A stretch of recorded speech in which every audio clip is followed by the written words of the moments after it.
بسم الله الرحمن الرحيم، والصلاة والسلام على سيدنا محمد وعلى آله وصحبه أجمعين. مرحبا بالجميع. اليوم إن شاء الله في هذا الفيديو راح نشوفوا مع بعض علاج السعال عند الصغار وعند الكبار، يعني خاصة عند أطفالنا الصغار، لأنهم هذه الفترة راهم يعانوا. فترة الخريف هي فترة الإنفلونزا يعني الموسمية، وكامل الناس راهي تعاني من الزكام، يعني من السعال، خاصة الأطفال، لأنه المناعة تاعهم قليلة. مهما تعطوهم لي زونتيبيوتيك أو تدوهم عند الطبيب، مهما تعطوهم الشراب تاع السعال أو السيرو تاع السعال، فالأطفال راح يبقاو يعانوا. بالنسبه للزونتيبيوتيك فكل المختصين يعني حاليا راهم يحذروا منهم، لانه الاستهلاك تاعهم او الافراط في الاستهلاك تاعهم يعني راح يضر بصحتنا، وراح نزيدوا نهلكوا لهم المناعه تاعهم، ماشي نحسنوا منها او نطوروا فيها. فحذري، يمكن لكم انكم تعطوا اشياء طبيعيه للطفل باه يعزز المناعه تاعه وباه يقاوم الانفلونزا. يعني حتى قلت لكم هذا العلاج هو مناسب للصغار والكبار. بالنسبة للعلاج تاعنا فهو بسيط يعني جدا ومتواجد في كل بيت. راح نحتاجه يعني حاجة أساسية اللي هي الثوم. إن وجد الثوم الأحمر يعني من عند العشب فذلك أحسن وأفضل وأحسن الأنواع يعني وأفضلها وأنفعها. راح نجيبوا فقط فصين من الثوم، وراح نحتاج أنكم تفوروهم أو تغلوهم حتى يطيبوا تماما. يعني شوفوا لما نسته بالإصبع تاعي راح نصيبه خلاص يعني طايب تماما. من الأحسن أنكم تفوروه يعني باه يحافظ على كل شيء فيه، مش كما المغلي. راح ندو هذوك الفصين تاع الثوم سواء بفرشيطه ولا بمغرف صغيره، وراح ندوهم نهرسوهم تماما. يعني لازم ما يبقى فيهم والو، لانه علاه راح نعطوهم للطفل الصغير. الطفل لو يلقى حاجه صغيره هكا راح يمتنع عن اخذ هذاك الدواء.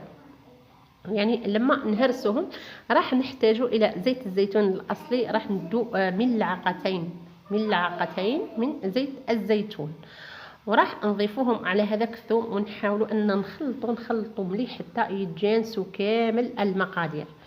يعني كامل المقادير راح يتجانسوا بهذه الطريقه. يعني تقدروا تخبوهم، ولما تجي تمدي للطفل راح نحتاج الى ملعقه من العسل الحر. العسل الحر او العسل الاصلي تقدروا تسخنوه يعني باه يطلق روحه، لانه هذا الوقت راح يكون جامد يشد روحه مليح. فحاولوا انكم تسخنوه باه يندمجوا كامل العناصر او الحوايج اللي راهم عندنا. بالنسبه للوصفه الاصليه ففيها فقط الثوم وزيت الزيتون. اذا كان الطفل تاعكم يقدر يستهلكم الثوم وزيت الزيتون، اعطوه الثوم وزيت الزيتون فقط، فهو وصفه مجربه ونافعه باذن الله الرحمن الرحيم، يعني بدون اضافه العسل. وعلاه ضفنا العسل؟ لان الاطفال هذا البنه يعني تاع غير محببه ما يقدروش ياكلوها، فراح نضيفوا لها العسل الحر. تعرفوا بلي العسل الحر ايضا عنده فايده كبيره. راح ندوق هذه الوصفه لما نجو نمدوها للطفل، راح نحاولوا ان ندفوهم. يعني حاولوا انكم تدفوهم ماشي تسخنوهم، فقط ندفوهم ماشي نسخنوهم، ونمدوهم للطفل يعني قبل النوم راح نمدوهم للطفل.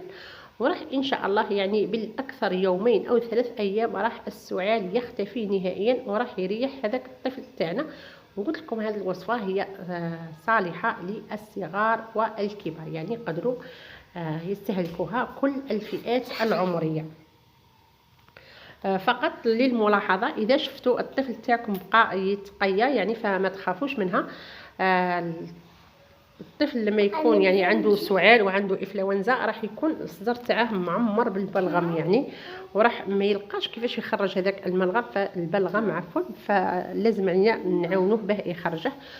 اول ملعقه اذا مديتوه له من هذا الخليط اللي درناه راح يتقيا، فما راحش تخافوا منه.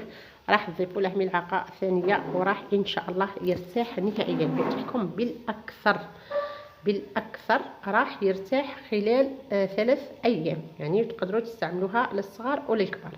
هذه هي النتيجه النهائيه تاعه.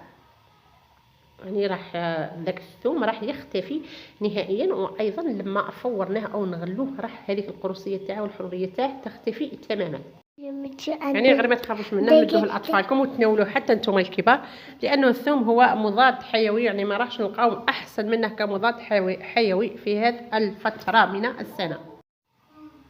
طيب فيه الكثير من الوصفات يعني للسعال. راح نعطيكم الوصفة يعني المحببة عند أطفالي. هي وصفة أيضا سهلة وممكن متواجدة في كل بيت، وهي رب التمر وزيت الزيتون.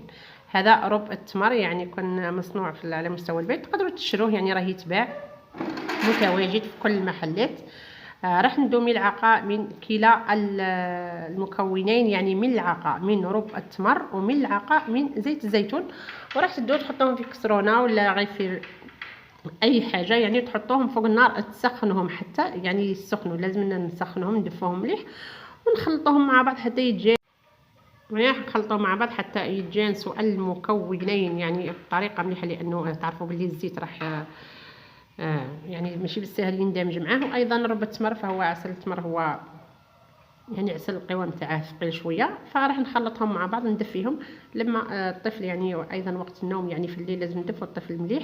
راح نمدوا له ملعقه من هذا الخليط، وراح باذن الله يعني بالاكثر قلت لكم يومين او 3 ايام هذا العلاج انا مجرباته يعني الابنائي يعني ما شاء الله هذا العلاج عليه. فحاولوا انكم تجربوه لولادكم وان شاء الله راح تلقاو عليه الشفاء باذن الله تعالى. يعني حاولوا انكم تعزوا لهم المناعه تاعهم طبيعيا. كاين فيه الوصفات الكثيره يعني من الطب البديل احسنها التين والثوم وزيت الزيتون اللي تعزز المناعه يعني خاصه في هذه الفتره، سواء الصغار ولا حتى الكبار او بدون حتى ان يصابوا بالمرض. حاولوا انكم تمدوهم لولادكم تعزوا لهم يعني المناعه تاعهم. راقبوهم ايضا الطفل، لو نقوا لهم نيوفهم جيدا، لانه الطفل اذا ما يقدرش يتنفس السعال من جهه ونفهم بالله من جهه، راح الطفل راح يصاب بنوبه اختناق يعني. فحاولوا انكم تنقلهم دائما النيوفهم. ايضا درجه الحراره راقبوا لهم درجه الحراره في هذه الفتره، لانه بزاف الاطفال اللي راه ترتفع لهم درجه الحراره. دائما مدوا لهم خافض للحراره ويكون عندكم في البيت يعني، سواء خاصه الاطفال الصغار يعني. فيه بعض الحالات يعني لا تستدعي الذهاب الى المستشفى، لكن في حالات تستدعي. وايضا لبسوا لهم يعني مليح، دفوهم مليح، دفوا لهم رسالهم مليح الدوش يعني، خاصه في الدوش. ردوا بالكم على وليداتكم مش كل وقت تسعروهم، لانه هذا الوقت هو يعني الوقت الاكثر مرض في السنه يعني. هذه الفتره تاع الخريف هي الفتره اللي يمرضوا فيها الاطفال تاعنا كثير يعني. على ذاك حاولوا انكم تهتموا بهم. هذا هو الفيديو تاعنا تاع نهار اليوم. استودعكم الله الذي لا تضيع ودائعه، والسلام عليكم ورحمه الله تعالى وبركاته. الى اللقاء في فيديو اخر ان شاء الله.